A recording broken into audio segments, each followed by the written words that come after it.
This year, my husband David and I decided to celebrate New Year's Day by taking a hike along the Sonoma County coast. We headed for the Cordham Trail, a lovely level trek up on the bluffs that offers lovely views of the ocean.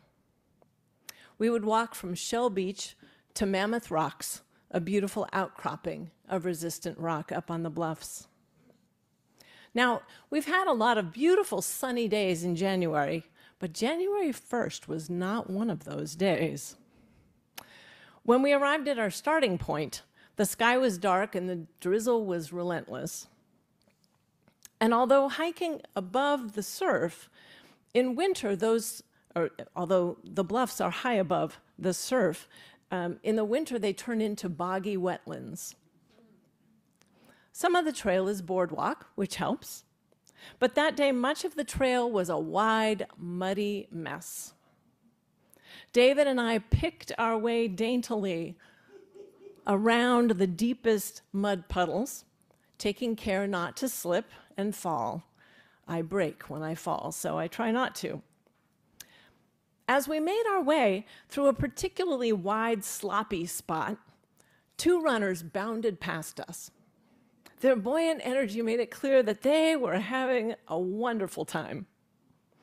Seeing us old folks carefully navigating the swamp, one of the runners gleefully shouted these words of encouragement: "Just learn to love the squish." Just learn to love the squish. And off he went. Those words absolutely charmed me. I instantly felt a bit bolder, and I picked up the pace, and David followed suit until he slipped and ended up with one knee in the mud. But even then, messy and unhurt, he wanted to push on toward our destination, where we could rest and regroup and admire how far we'd come. Learn to love the squish. Since that day, whenever I contemplate the strong divisions and enmity in this country today and consider how to navigate these times, the words come back to me. If we are aiming to protect the marginalized folks among us, if we are aiming to keep building the just democracy we want to see in this world, the road ahead of us will be muddy and rough, as the song says. We may slip or fall or lose our way. We may be tempted to give up and turn back. Yet we can also encourage others, each other, to keep going. And we can learn to love the squish. But how? How do we maintain hope in these times? I heard a lot of you speak to that during our joys and sorrows. This is a struggle right now, isn't it? How do we keep going and keep hope alive in our own breasts and ensure our beacon of hope burns brightly for others? Lately, I've found myself seeking examples of how to keep going, how to face this time when hope seems like a luxury, and my faith, which is usually solid ground beneath my feet, is a little hard to feel through all that muck. There are many ways that I ground myself in my faith. I listen to prophetic voices that remind me of what faith means. I find examples of liberatory, faithful actions in the world, in history and today. And I have my own spiritual practices that anchor me to that solid ground, even when it's hard to find. So for prophetic words, I turn first to Martin Luther King. It was King who said, "Hate cannot drive out hate. Only love can do that." In his sermon, Loving Your Enemies, King cites 3 reasons why we should love our enemies. He says, first, because hate only multiplies hate. He says we have not come to such an impasse in the modern world that we must have we not come to such an impasse in the modern world that we must love our enemies or else? The chain reaction of evil, hate begetting hate, must be broken, or we shall be plunged into the dark abyss of annihilation. Second, hate scars the soul and hurts the hater at least as much as it hurts the object of that hate. And third, love is the only force capable of transforming an enemy into a friend. We never get rid of an enemy by meeting hate with hate. We get rid of an enemy by getting rid of enmity. Love transforms with redemptive power. It is a testament to King, among other faith leaders, that love is at the center of the values adopted by the UUA last year into its bylaws. When UUs put love into action, along with other shared values of justice, interdependence, equity, transformation, pluralism, and generosity, we drive out hate.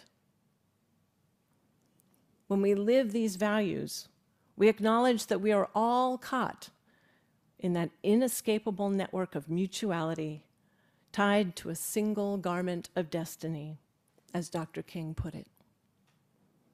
Whatever affects one directly affects us all. Of course, King admonishes us all, especially people like me who are white and relatively privileged in society, to offer more than, quote, pious irrelevancies and sanctimonious trivialities. We must all show up in all the ways we can, even when it is hard, in solidarity with those who are marginalized and who are likely to suffer the most, especially in the coming administration. Another prophetic voice is our own Reverend Dr. Sophia Bettencourt, president of the UU Association. Last spring at the Western Pacific Region's Regional Conference, she held a public discussion with the president of the United Church of Christ about the future of liberal religion. You can listen to the whole thing online. If you're interested, let me know.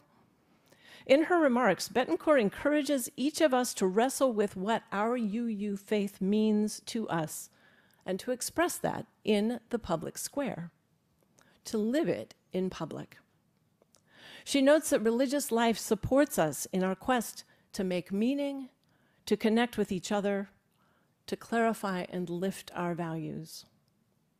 And she says it encourages us to make sacrifices that others might thrive, which, she affirms, is actually good for us.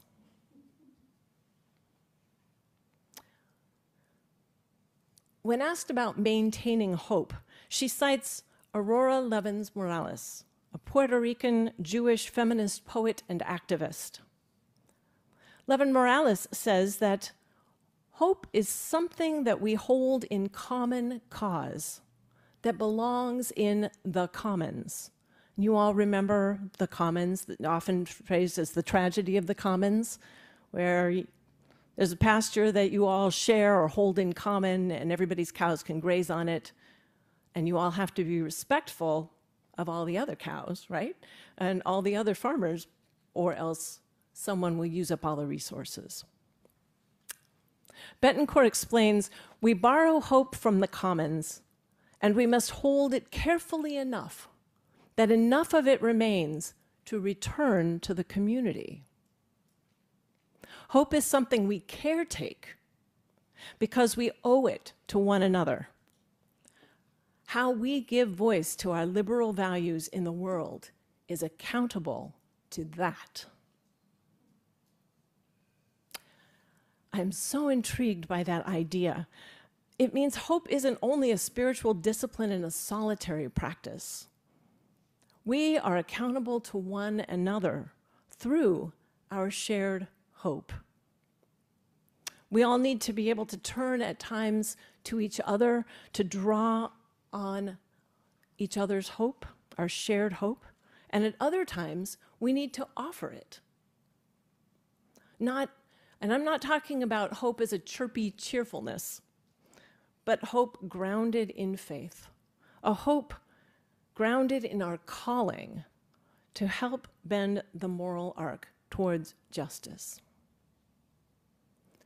So in religious community, we must tend to hope communally as well as individually, so that all find the strength to keep pushing together.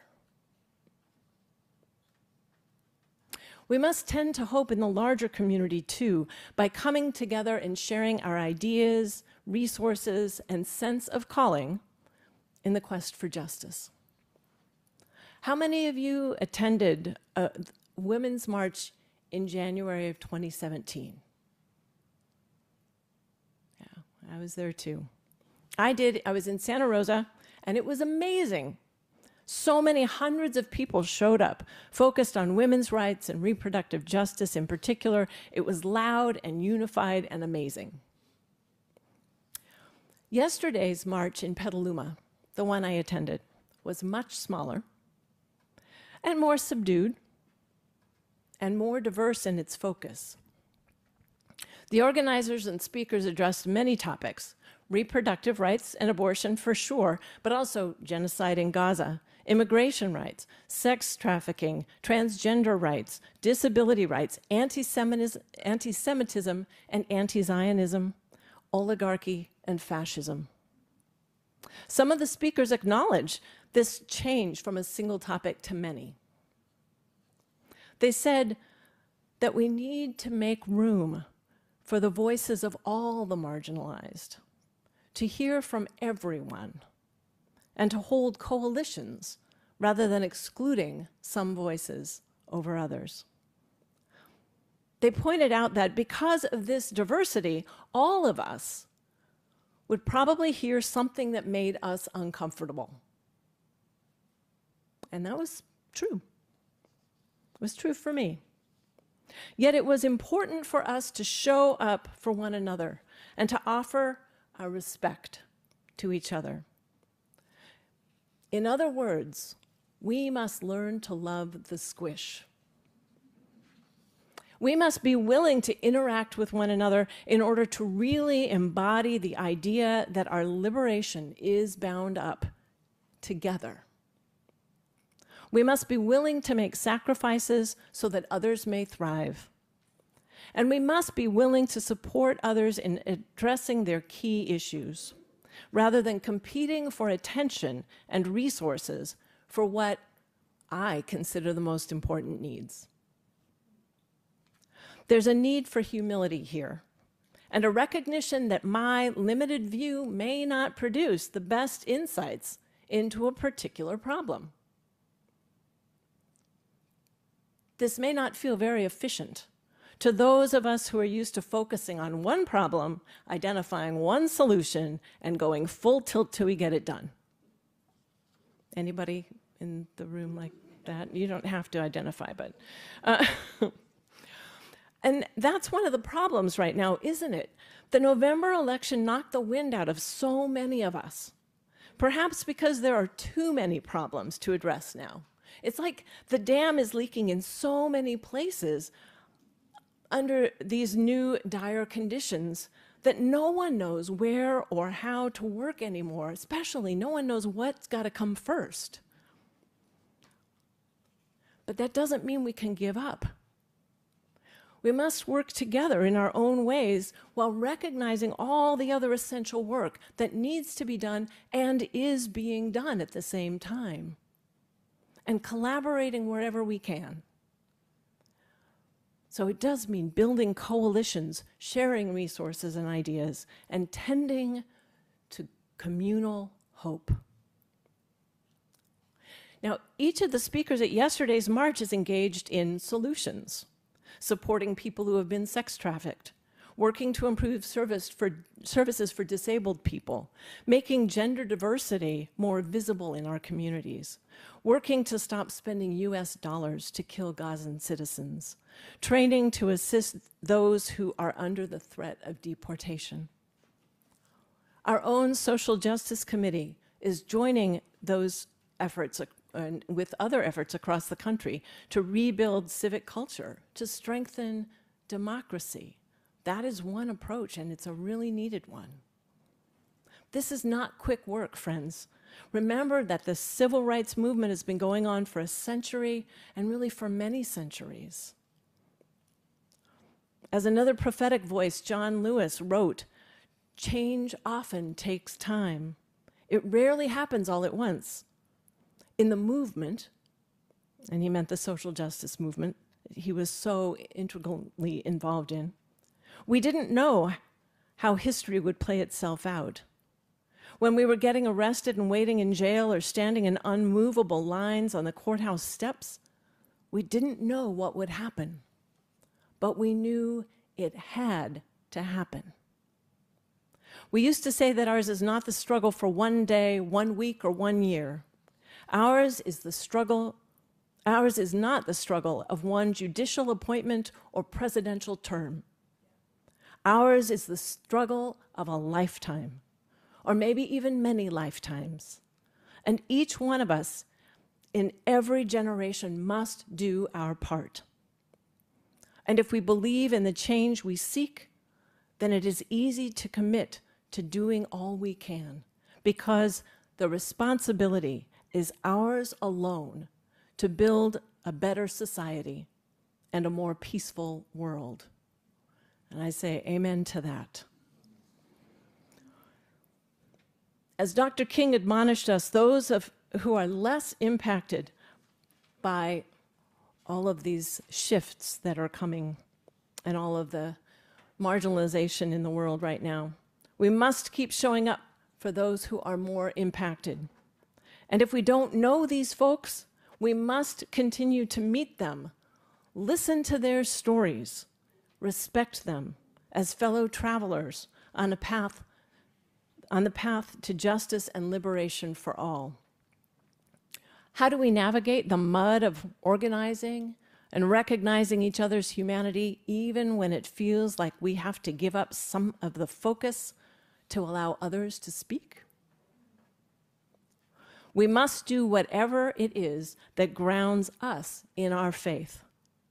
And the great thing about Unitarian Universalism, right, is that I can't tell you what grounds your faith. It could be God or nature or human goodness or I don't know what for you. Community, yes. Ground yourself in UU principles and values. When you feel far from that, you may be reminded to do what helps you.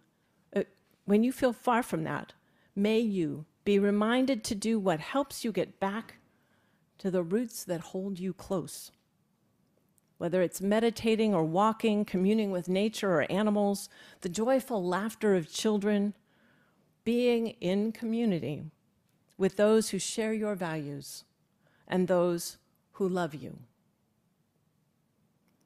In these muddy, challenging times, may we ground ourselves deeply in our individual faiths and our shared faith. May we tend to the commons of hope. We have a long road ahead, but we will get there if we don't try to do it alone. If we steady each other and encourage each other and find joy in the journey together, let us learn to love the squish.